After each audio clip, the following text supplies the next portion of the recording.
गणरायाला त्रिवार वंदन. रंगदेवता आणि रसिक प्रेक्षकांना विनम्र अभिवादन करून आपुलकी मंडळ सादर करत आहे एकांकिका चूक कोणाची. सादरीकरणापूर्वी सर्व प्रेक्षकांना विनंती आहे की कृपया आपले मोबाईल फोन आणि बाळगोपाळांना सायलेंट मोडवर ठेवावे. सादर आहे चूक कोणाची.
लोकांनाही कळू दे ना तुमच्या प्रोफेसर बद्दल.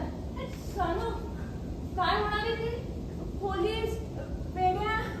आजी तू थांब जरा, मी बोलतेय त्यांच्याशी. सानू काय म्हणते ती? प्रोफेसर आणि काय केलं असं? पोलिसांना का बोलवतीये? थांब बाई. अगं कोण कुठल्या मुली या आपल्या घरात घुसून केव्हाच्या धिंगाणा घालतायत? ह्यांना असं नाही कळलं. वॉचमनला बोलून ह्यांना सोसायटी बाहेर काढायला सांगते.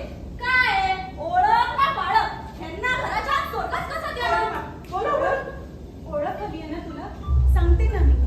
तुझा तो नालायक बाप आमचा गाईड आहे कॉलेजमध्ये. गाईड नाही, राक्षस आहे तो, राक्षस.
वाईट झालंय ते कळतंय मला.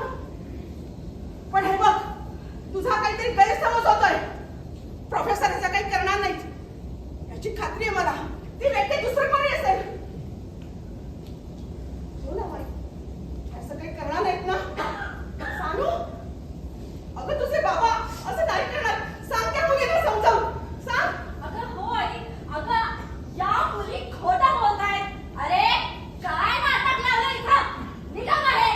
एकदा सांगितलं तुम्हाला कळत नाही का?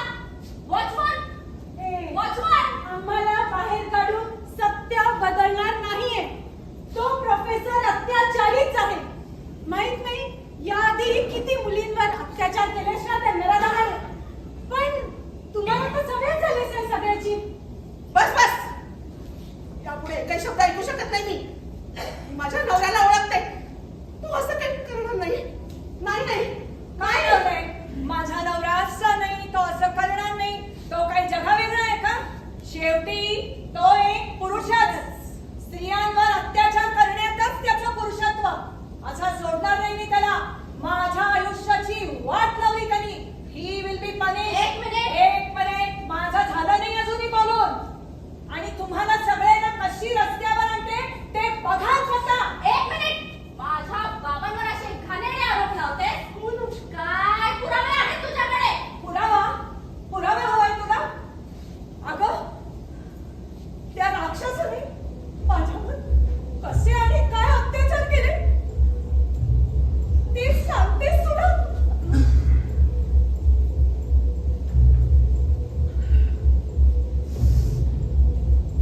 नोट्स देण्याच्या बहाण्याने त्याने मला स्टाफ रूम मध्ये बोलावलं. पण त्यावेळी क्लासेसची वेळ झाली असल्याने तिथे कोणीही नव्हतं. त्या संधीचा फायदा घेऊन त्याने मला फिजिकली अब्यूज केला. आणि काय हवंय पुरावा? आता आम्ही त्याच्यावर पोलीस स्टेशनची केस टाकू आणि सोशल मीडियावर स्टोरी टाकू. लोकांना खरंच कळू दे त्याचा सभ्यपणा. त्या प्रोफेसरला मी असं सोडणार नाही. I will send him behind bars. तुम्हाला सगळ्यांनाही बर्बाद करेन मी. आणि आज मी तोंड लपत फिरते, उद्या तुम्हाला सगळ्यांना तोंड लपत फिरावं लागेल. I will make your life hell. I will make your life hell. I will make your life hell.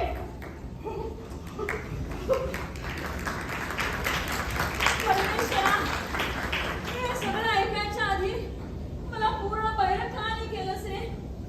असं काय पाप घडलंय माझ्या हातून? देवा, अगं आजी असं काय बोलतेस तू? बस जरा. अगं ऐक ना. अगं त्या मूर्ख मुली होत्या. आजकाल सोशल मीडियावर फेमस होण्यासाठी लोक काहीही करतात. फोमो असतो त्यांना. मी त्यांना पोलिसांची भीती दाखवली आहे ना, ते आता काहीही डेअरिंग करणार नाही. तू ते काही सिरियसली घेऊ नको आजी. खरंच असंच असेल ना गं सानू? पण ती मुलगी एवढा आटापिटा करून सांगत होती, खोटच असेल ना गं? अगं मग आपल्याच अब्रूचे तिंडवडे कोण काढेल स्वतःहून? काय खरं आणि काय खोटं मला काही कळतच नाहीये.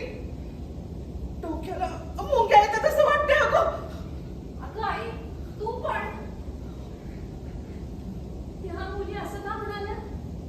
किती घाणेरडे आरोप केलेत त्यांनी. तू ऐकलंस ना?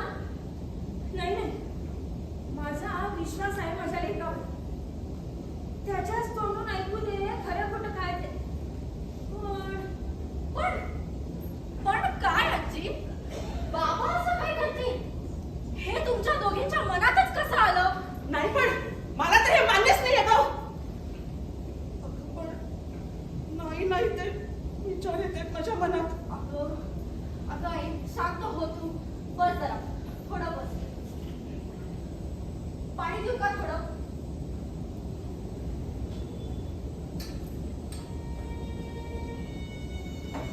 हे धर. थोडं पाणी पी. पाणी पिल्याने बरं वाटेल.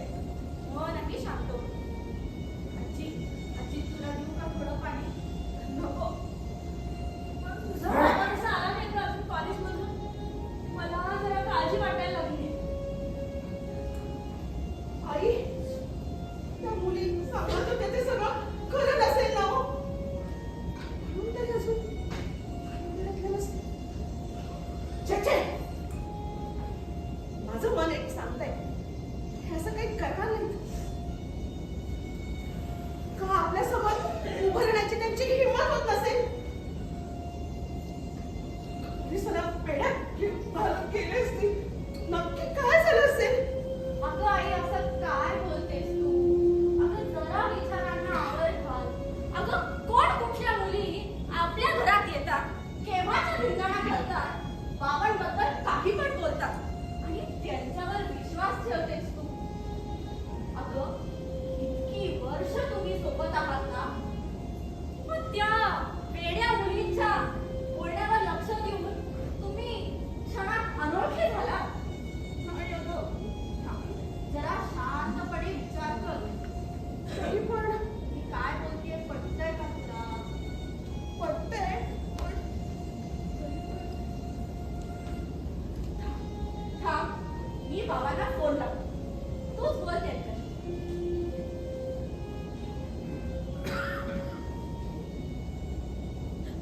अगं हे बघ, बाबांनी तर कधीच मेसेज पाठवला होता की त्यांना आज कॉलेजातून यायला उशीर होणार आहे. आणि तुम्ही दोघी उगाच त्यांच्यावर संशय घेताय.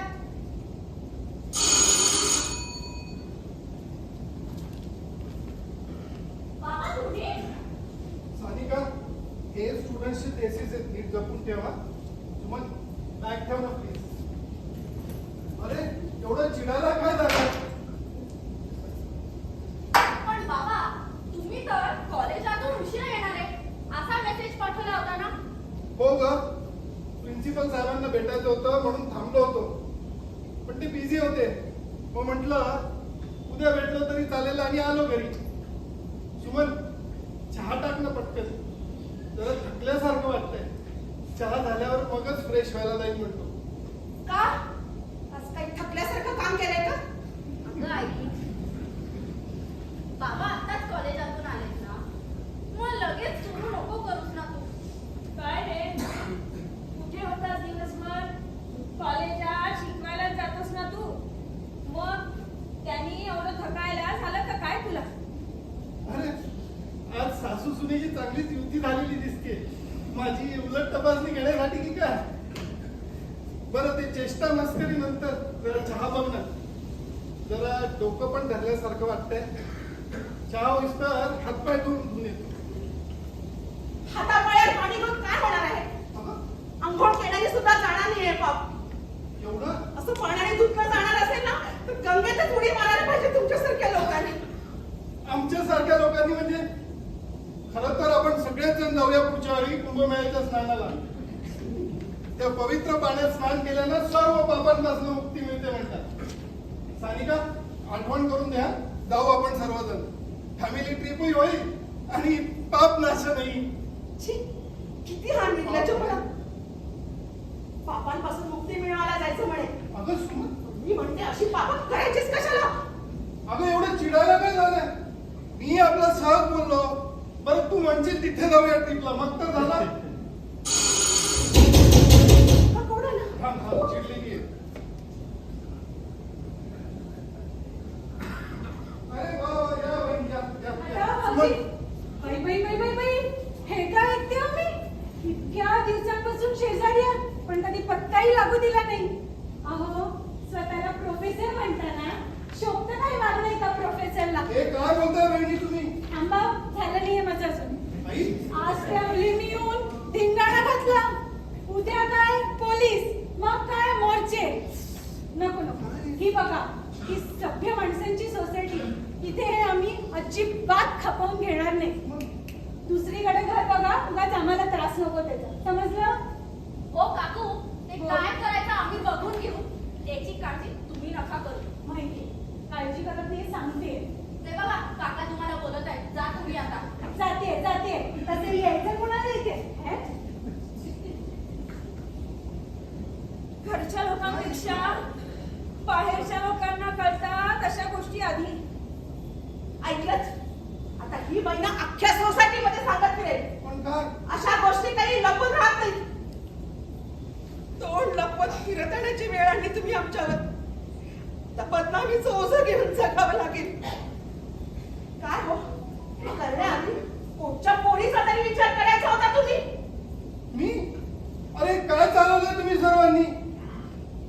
बहिणी असं काय म्हणत होत्या? कोण मुली? पोलीस, मोर्चे आणि त्याचा आपल्याशी काय संबंध? सानिका, परत सांग बरं मला, व्हॉट इज दिस?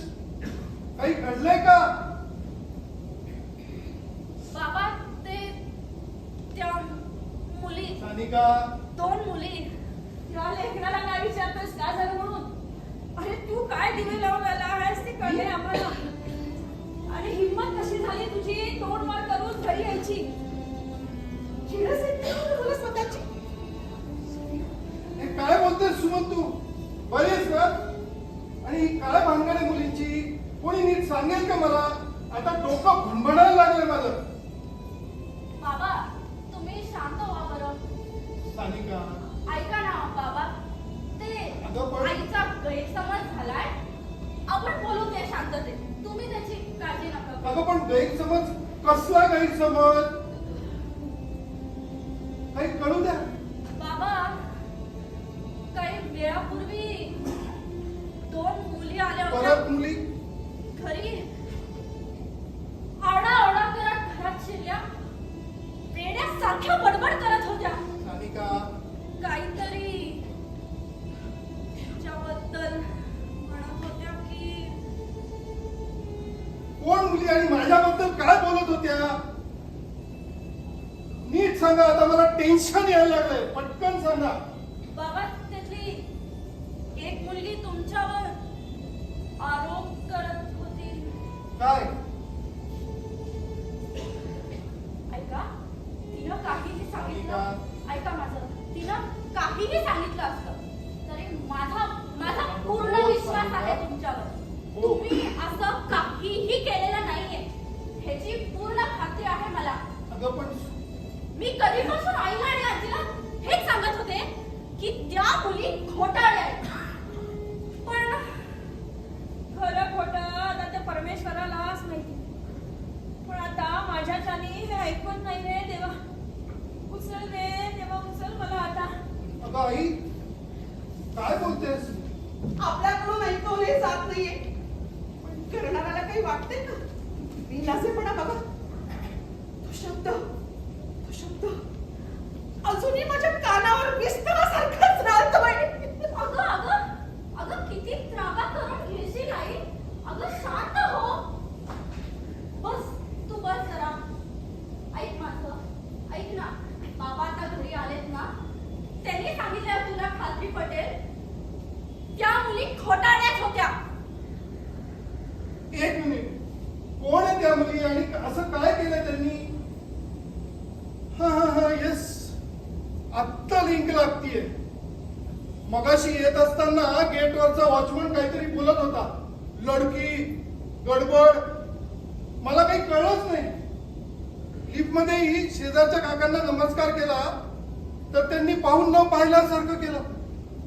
इतर मंडळी काहीतरी विचित्र नजरेने बघत होते. ते माझ्याकडेच की काय हे आत्ता लक्षात येत आहे. पण असं का? अरे काय घडलं नक्की? हे संस्कार नव्हे रे माझे. अगं पण आई, अरे हे शिक्षकांचं घराणं आपलं. आणि तू हे काय करून बसलास?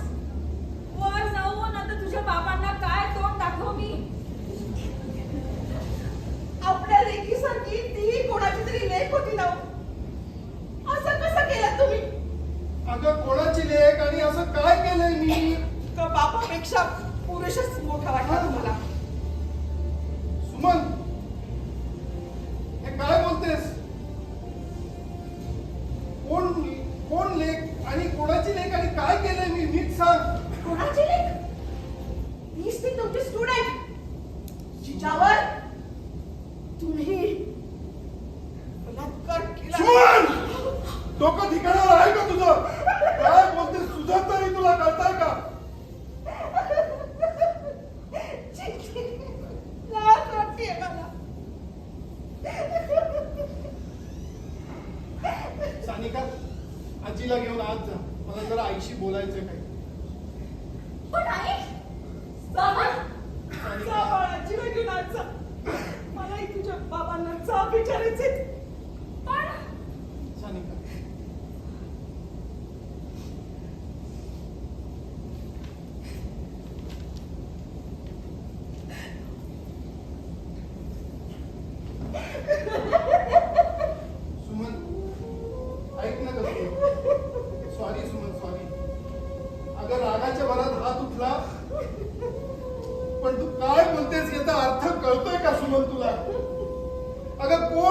मुली येतात काय, काहीतरी सांगून जातात काय, आणि कुठलीही शहानिशा न करता सरळ अपराधी ठरवून टाकलंस मला. अगं असा विचार करायच्या आधी स्वतःच्या मनाला तरी विचारायचं होतंस.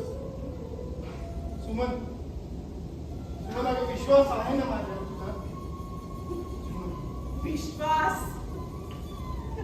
विश्वास होता म्हणून तर इतकी वर्ष मी अंधारात होते.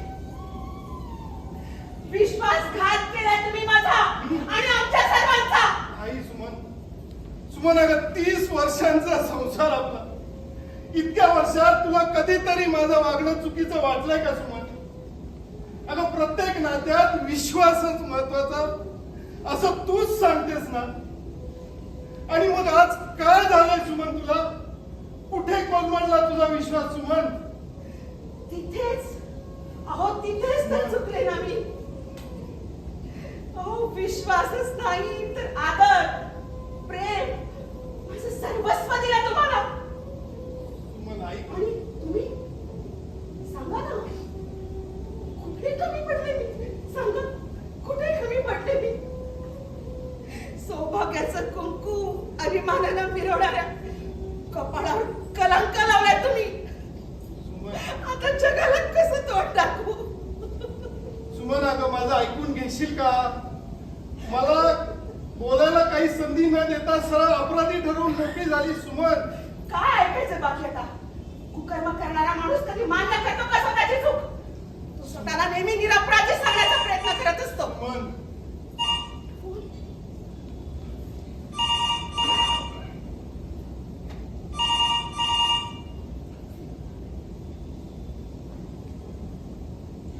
हा हॅलो, ऐकलं ते खरंय का? प्रोफेसर चांगला छोपा रुस्तम निघाला. विमेन्स कॉलेज मधल्या नोकरीचा चांगलाच फायदा करून घेतला त्यानं बरं का. सॉलिड चालू निघाला. आम्हाला पण चान्स मिळेल का? एकटाच मजा मारतोय मास्तर. अरे विश्वास ठेवा रे माझ्यावर. कोणीतरी मला बदनाम करण्यासाठी या असल्या अफवा पसरवतंय. कोणीतरी बदनाम करण्यासाठी या असल्या अफवा पसरवतंय. सानिका मला बाळ सांग बरं, कोण होत्या त्या मुली आणि असं काय सांगितलं त्यांनी तुम्हाला की तुम्हाला मी बलात्कारी वाटतोय? अगं जो शब्द उच्चारायला ही जीभ अडखळतीये, असं कसं करेल बरं मी? अगं शिक्षण विभागानं आदर्श शिक्षक म्हणून गौरवलंय मला. समाजात मान आहे, प्रतिष्ठा आहे. आणि कोण कुठल्या मुलींच्या बोलण्यावर विश्वास ठेवून सरळ अपराधी ठरवून मोकळ्या झाला? हे अपेक्षित नव्हतं तुमच्याकडे. हे अपेक्षित नव्हतं. पण बाबा माझा ऐका ना. मी म्हटलं ना माझा विश्वास आहे तुमच्यावर. तुम्ही असं काहीही केलं नाहीये. सानू, आज जा. अगं मी बोलते ना, तुम्ही असं काहीही केलं नाहीये ही खात्री आहे. सानू तू आज जा. अगं आई त्याच्याशी बोल ना गं. अगं सांग ना त्यांना तुझा विश्वास आहे त्यांच्यावर. सानू तू आज जा म्हणून सांगितलं ना, तू आज जा. झाला तेवढा तमाशा काय कमी झाला का? कोणाकोणाला गप्प बसवणार आपण? त्यातले असे घाणेरडे फोन. सानू मला तर तुझीच काळजी वाटते ग. अगं अख्खं आयुष्य पडले तुझ्या पुढे. अशा लोकांच्या नजरा, त्यांचे प्रश्न, त्यांचे टोमणे, मला ऐक ग. जीव नकोसा करून सोडते ते आपल्याला. रोज मरेपर्यंत रोज. मला जरा बोलू देशील का? कसं जगायचं हा कलंक सोबत घेऊन? आणि असं रडायला काय झालंय? अगं जिवंत आहे अजून मी. शोधून काढीन हे सगळं काय आहे ते. आतापर्यंत ना पेपरात वाचलं होतं, टीव्हीवर बघितलं होतं. अशा बातम्यांनी ना काळीच हालायचं. पण तो रावण माझ्या घरात पण वावरतोय. रावण? हे माझ्या मेलीच्या लक्षात कसं नाही आलं? रावण कोण? मी? हे अति होतंय आता. आवाज तुझ्या जिभेला. आता माझा संयम सुटत चाललाय. बस. संयम सुटला असताना म्हणून त्याचा राक्षसी मुकर्म केले तुम्ही. सुमन, त्या पोरीला तर आयुष्यातून उठवलंच नाही तर आम्हाला इथं मारून टाका. म्हणजे तुम्ही असले धंदे करायला मोकळे व्हाल. सुमन ऐक. सुमन, सुमन ऐक. सुमन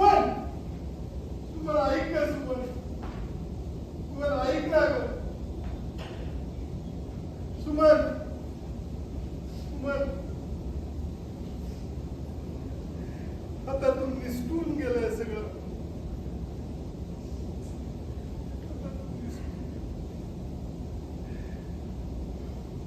इतका अविश्वास, इतकी घृणा, तुमच्या डोळ्यातील तिरस्कार आता सहन होत नाहीये मला. अरे मला माझी बाजू मांडण्याची एक संधी तरी द्या रे, एक संधी तरी द्या रे, एक संधी तरी द्या रे. नाही, एक तरी संधी द्या रे, एक संधी. ऐका रे, बाबा मी तुमच्या सोबत आहे. विश्वासघात केला तुम्ही. त्या माणसाला जगण्याचा अधिकार नाही, नाही की? नीट चालू निघाला. अशा बदनामीपेक्षा मरण बाबा बाबा तुम्ही खंबीर राहा. तुला जन्म देण्यापेक्षा निपुत्रिक असते तर चांगलं असतं. Dirty minds pollute society. Shame, shame. ताच मजा मारतोय मास्तर. धंदे, समाज, संस्कार, बलात्कार, आदर्श शिक्षक असा बदनाम प्रतिष्ठा. लोक काय म्हणतील? लोक लोक काय काय म्हणतील? म्हणतील? लोक लोक काय काय म्हणतील? म्हणतील? लोक काय म्हणतील? लोक काय म्हणतील? बस बस बस. तुमचे हे शब्द, तुमचे हे आरोप माझ्या मनावर अगणित बाणांसारखे घाव करतायत. मी काहीही केलेलं नाहीये. असं एकटं पाडू नका रे मला, असं एकटं पाडू नका. पण माझ्यामुळे तुम्हाला होणारा मनस्ताप आता मला सहन होत नाही. आता मला सहन होत नाही.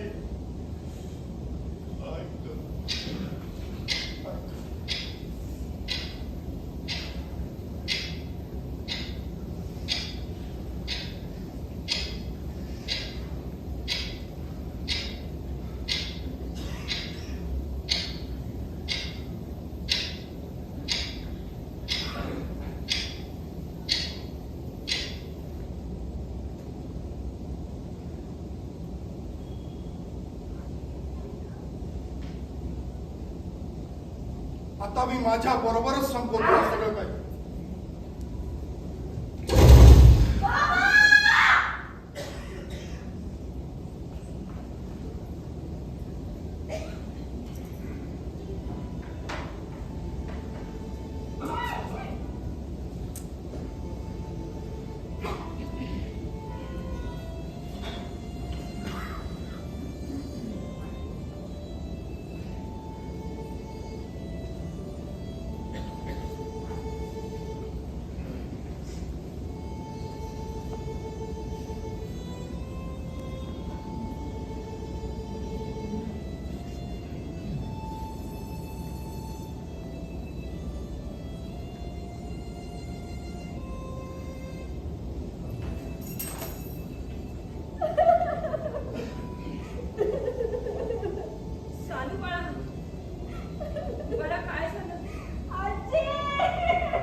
ते थांबणार.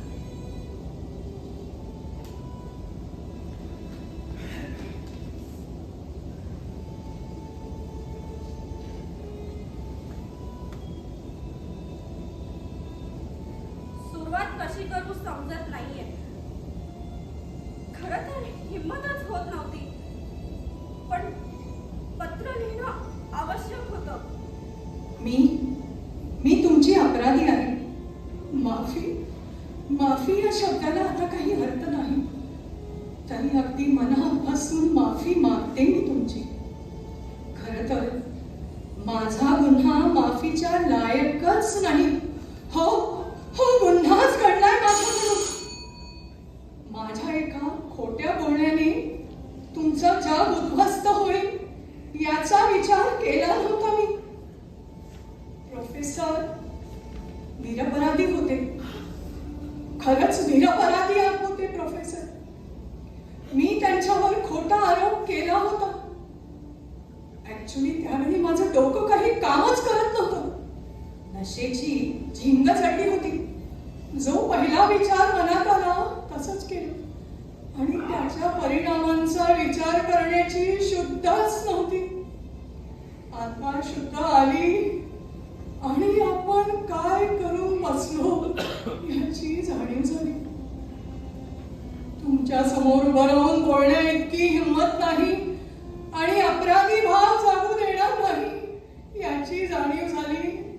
म्हणून हे पत्र लिहिण्याचं धाडस केलं. मी माझ्या खोट्या आरोपाला मागे घेते आणि तुमची माफी मागते. माझी चूक होती खरं तर. त्या दिवशी प्रोफेसरांनी मला आणि माझ्या मैत्रिणीला ड्रग्ज घेताना रंगीत हात पकडले. त्यांनी आम्हाला समजवण्याचा खूप प्रयत्न केला, पण आम्ही नशेत होतो ड्रग्जच्या आणि घरच्या श्रीमंतीच्या. त्यामुळे प्रोफेसर जे पोटतिडकीने सांगत होते ते आमच्या कानांपर्यंत पोहोचतच नव्हतं. आम्ही काही केले ऐकायला तयार नव्हतो. शेवटी त्यांनी सांगितलं की ते प्रिन्सिपॉलकडे जातील, आमच्या पेरेंट्सकडे जाऊन ही आमची कंप्लेंट करतील. हे ऐकून आमचं डोकं सरकलं. आम्ही त्यांना पैशाचा माज दाखवला, नाहीतर त्यांचीच कंप्लेंट प्रिन्सिपॉलकडे करून नोकरीवरून काढायला लावू अशी धमकीही दिली. पण ते ऐकतच नव्हते. ते प्रिन्सिपॉलकडे जायला निघाले आणि भीतीपोटी आम्हाला अविचारानेच घेतलं. आणि त्या नुकत्याच ऐकलेल्या मी टू स्टोरीज डोळ्यासमोर आल्या. मी आणि माझ्या मैत्रिणीने एक प्लॅन केला. प्रोफेसरांवर फॉल्स रेप ॲलिगेशन करायचं ठरवलं. वाटलं होतं बदनामीच्या भीतीने प्रोफेसर, प्रिन्सिपॉल आणि आमच्या पेरेंट्सकडे जाणार नाही. पण तसं झालं नाही. झालं ते अनपेक्षित होतं. रेप विक्टिम्सला मिळणारी सिंपती आणि स्त्री संरक्षक कायद्यामुळे सर्वांचाच विश्वास बसला आमच्यावर. तुमच्याही मनाला शंकेने घेतलं. न केलेल्या अपराधाच्या बदनामीच्या भीतीने प्रोफेसर आपलं जीवन संपवतील असं वाटलं नव्हतं. माझ्या एका अविचाराने एक जीवनच नाही तर अख्खा घर उद्ध्वस्त केलं. खूप भीती वाटते. तुम्ही मला सहजासहजी आणि मोठ्या मनाने माफ करावं अशी माझी अपेक्षा नाही, कारण माझी चूक अक्षम्य आहे. तरी I am really very sorry. मी तुमची क्षमा मागते. माझी माफी प्रोफेसरांना परत आणू शकणार नसली तरी माझ्या चुकीचं मी प्रायश्चित्त घेणार. जे ड्रग्ज प्रोफेसरांच्या मृत्यूला कारणीभूत ठरले ते नष्ट करण्यासाठी मी पोलिसांना मदत करणार. कॉलेजमध्ये चालू असलेले ड्रग्ज रॅकेट मी उघड करणार. माझ्यासारख्या ड्रग्जच्या विळख्यात अडकलेल्या एका जरी स्टुडंटला बाहेर काढू शकले तर प्रोफेसरांच्या आत्म्याला शांती मिळेल.